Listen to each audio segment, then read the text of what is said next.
We're gonna go for walkies. Molly. Molly, we're gonna go for a walk. You just want to lie down, hey? Molly does not want to go for a dog walk, and she doesn't want to have a ball. Doesn't really want to do anything. I suspect she probably just wants to sit here in the sun, which is fine by me, I guess. I'm gonna go and do some work. Yeah, so dog walking fail. Getting locked out of the house by my sister on purpose. Again, probably another oversight on my part. So she doesn't seem to be letting me back in the house. So I am just gonna go and have a walk in the woods and see what's out here.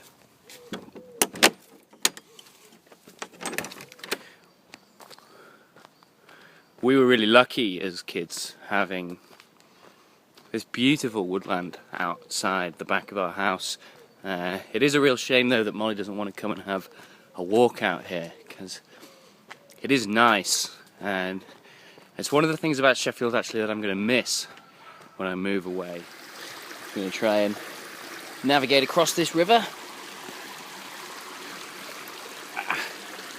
which could potentially be quite slippy.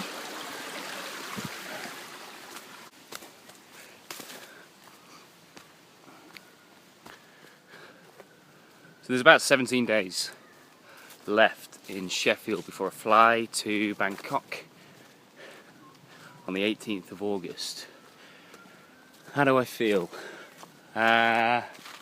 Still coming to grips really with the idea of moving to Asia. It was only really 2 months ago that I made the decision, and only a few days ago that I bought the flight. Our landlord in our previous house basically asked us to move out after 12 months. I probably would have stayed for a few more months, but the thought of signing up for another 12 months in Sheffield, just working from home, spending my life in the bedroom really, working there, sleeping there, eating there. The social life here really isn't, it's not world class. It's not something that I'd want to stick around for. I've been here 20 odd years, moved to London for a little bit. That was okay, very expensive though, must admit. So yeah, a bit anxious about Thailand, I guess. I suppose the usual worries are there. Will I have enough money? Will I still be getting enough clients through? Will business be okay? Will it survive the move over to Asia? All these things I suspect, yes, they'll be fine. But I suppose I wouldn't be human if I wasn't worried about them a little bit. The plan really is, when we get to Asia, fly into Bangkok, probably stay there for a few days, and maybe in a hotel, and then get an internal flight up to Chiang Mai, where again I'll stay in a hotel for a few days just to get my bearings. And I'd like to rent an apartment maybe for 1 month, possibly 3. I don't know if I'd rent it any longer than that, because I really don't know where I'm going to be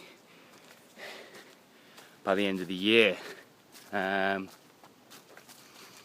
I am always reluctant to make too fixed plans because they seem to change at the last minute, and I quite like that. I often find plans and itineraries very restrictive. So to give you a bit of a background about me, after I graduated university, I was pretty committed to the idea of being some kind of professional investment banker, work in insurance, finance, and after I graduated I joined a really large insurance company. I was working in their head office on a graduate scheme kind of management program. can certainly see why a lot of people want to do that. But after about 9 months, I started to realise that it wasn't quite what I wanted. I'd been doing a lot of reading at the time. Tim Ferriss's 4-Hour Work Week. Also particularly noteworthy would be Felix Dennis's How to Be Rich. And that literature, in addition to many other books, made me realise that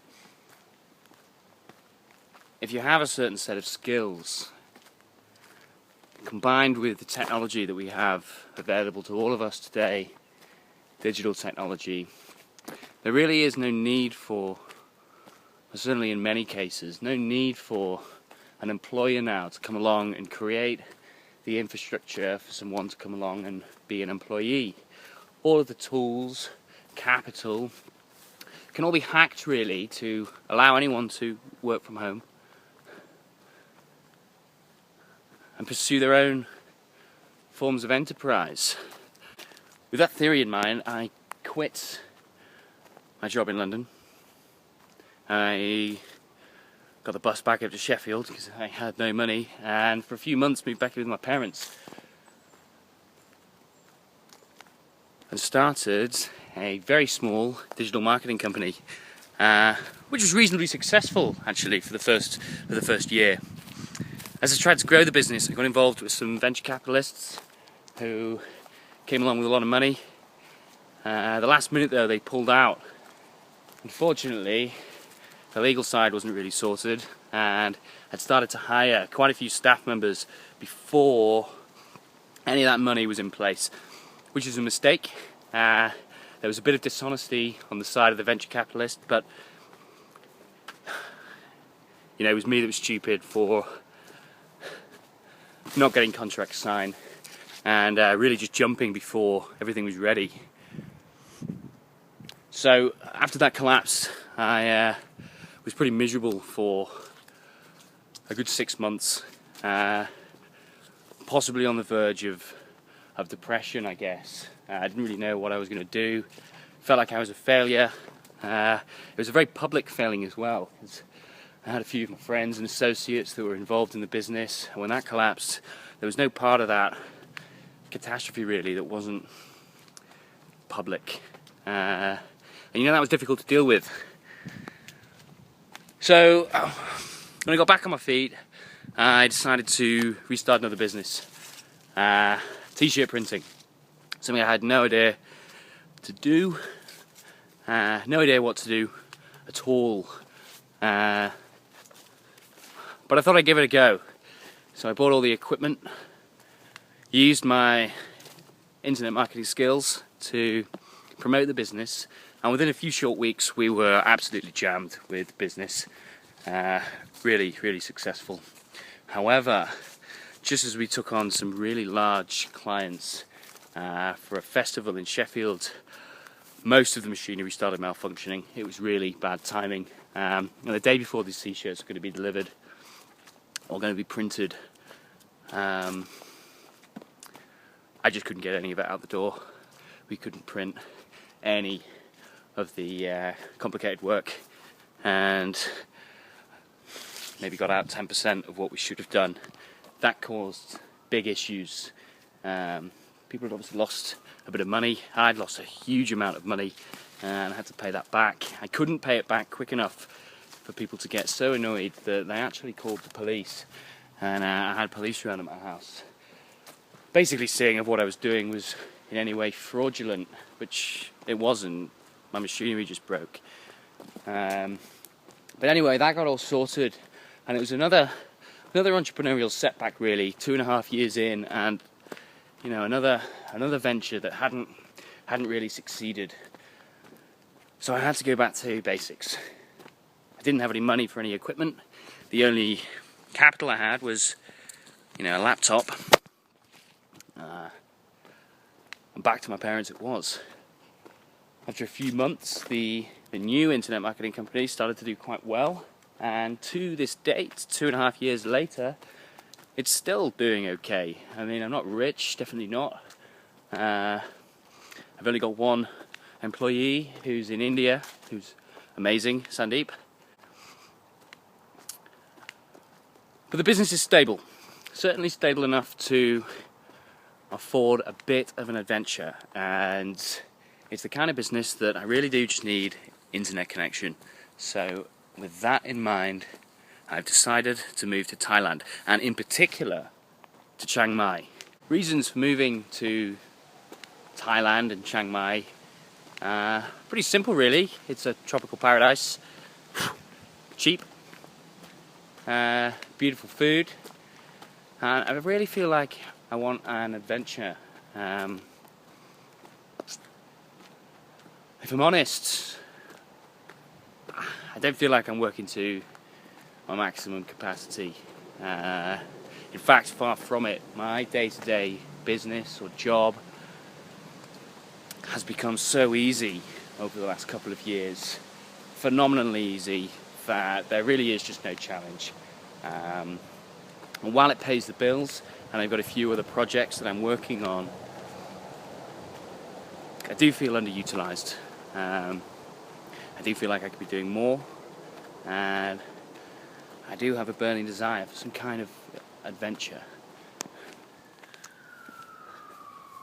There's certainly certain things that I'm going to miss about Sheffield. It's where I grew up.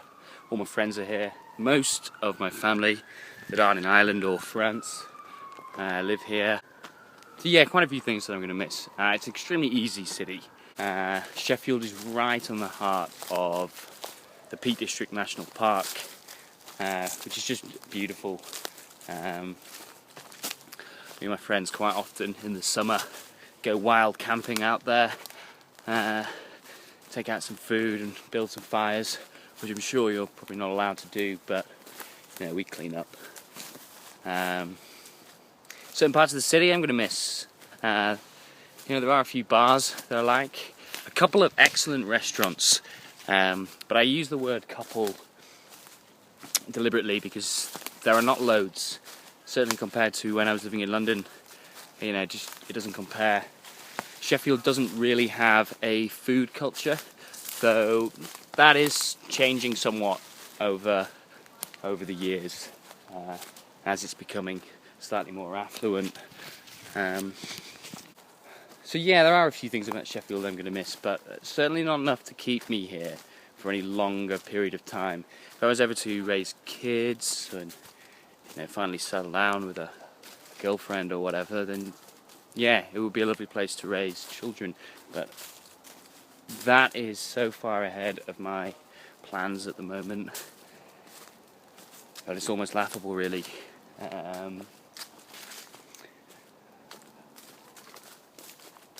None of those reasons are strong enough to make me want to stay. My particular issue is the fact that my business can go anywhere really. I just need the internet and my laptop, and I'm paying a premium to live here, and yet not really getting any of the benefit. Oh, this is interesting. There's someone camping. Very cool.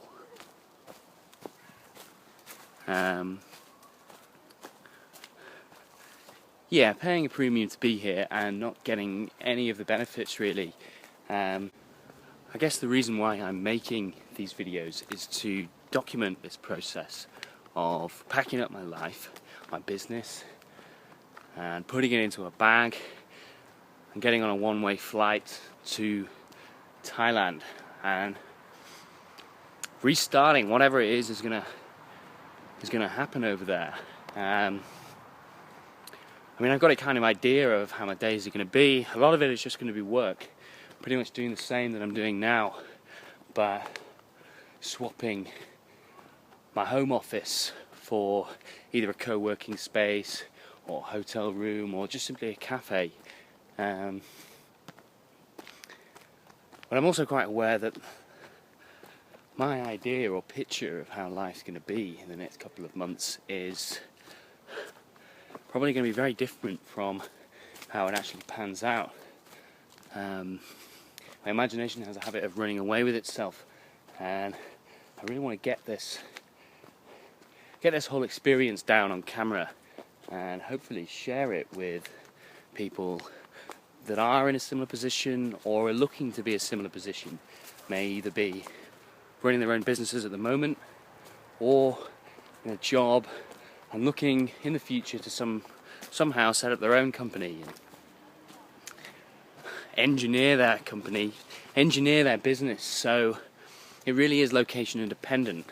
And for people that want to work on their laptop, whatever that is, whether they're a freelancer or businessman, it is more than possible. And I want these videos to show people that there is another way, really. If you feel like you're trapped in your job and you're going to be doing the same thing or similar types of work for the next 20, 30 years, and you're looking to get out before you're stuck, I want these videos to show people that they're not stuck. Not at all.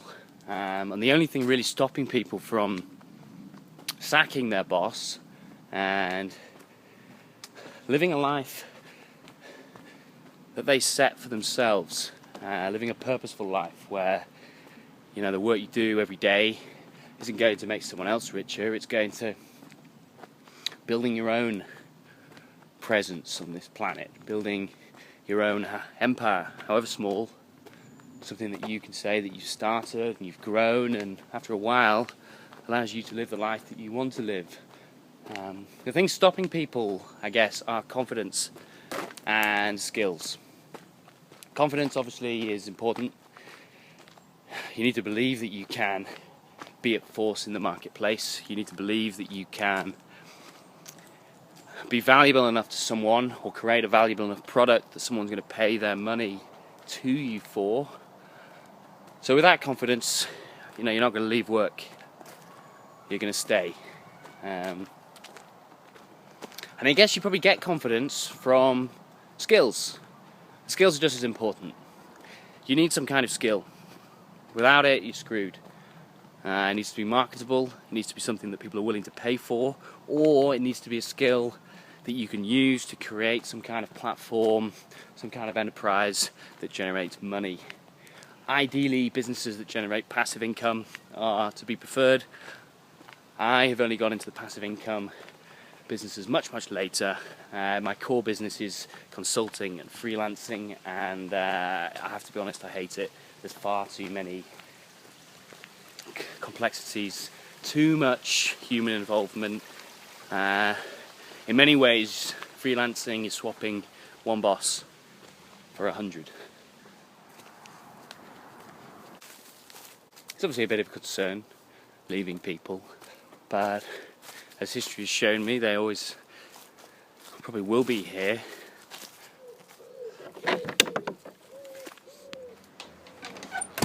That was lovely. Traditional Sunday dinner. Probably one of the best things about living at home is the food, naturally, and something else I'm going to miss. What I won't miss though is just people being around all the time. So I am escaping. A friend of mine is away on holiday in America for 10 days, and I have his key, and I'm going to go and play on the Xbox.